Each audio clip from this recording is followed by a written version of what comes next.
Notre-Dame du Rocher, encore appelée la Sixtine du Monténégro, se situe sur un îlot artificiel dans les Bouches de Kotor, au pied de la montagne Ilija.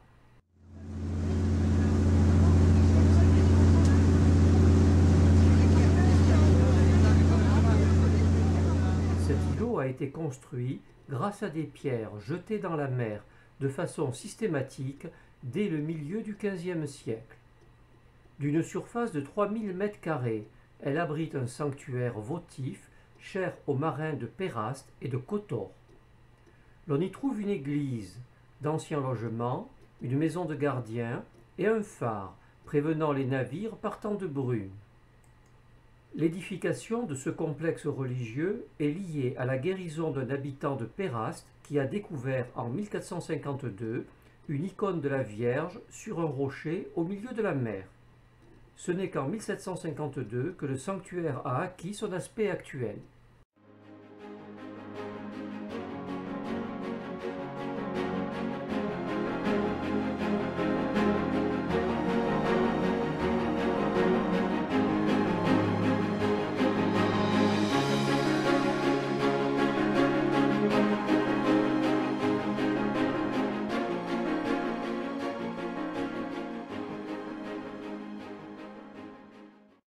L'intérieur de l'église est une pinacothèque somptueuse.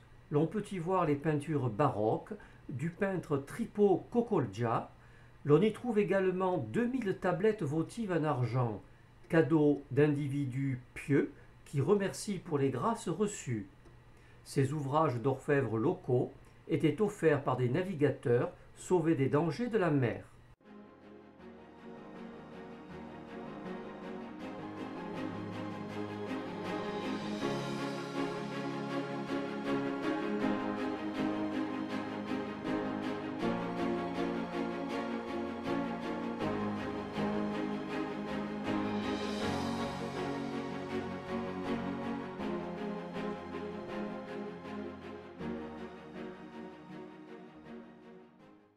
Le maître-autel est l'œuvre de deux artisans génois, le père et le fils, Antonio et Gerolamo Capellano.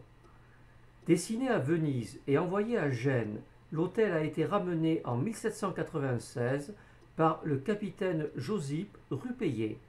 Dans une niche sous un baldaquin de marbre se trouve l'icône miraculeuse découverte en 1452.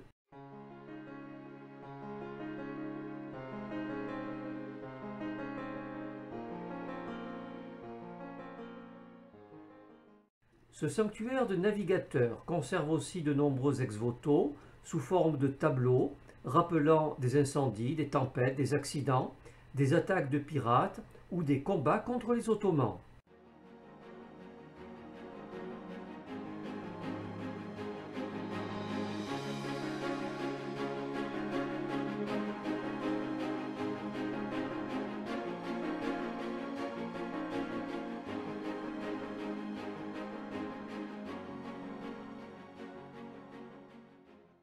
Les marins les moins fortunés y ont laissé des outillages miraculeusement sauvés. Notons que le dernier ex-voto déposé concerne le MSC Orchestra, navire de croisière faisant régulièrement escale à Kotor.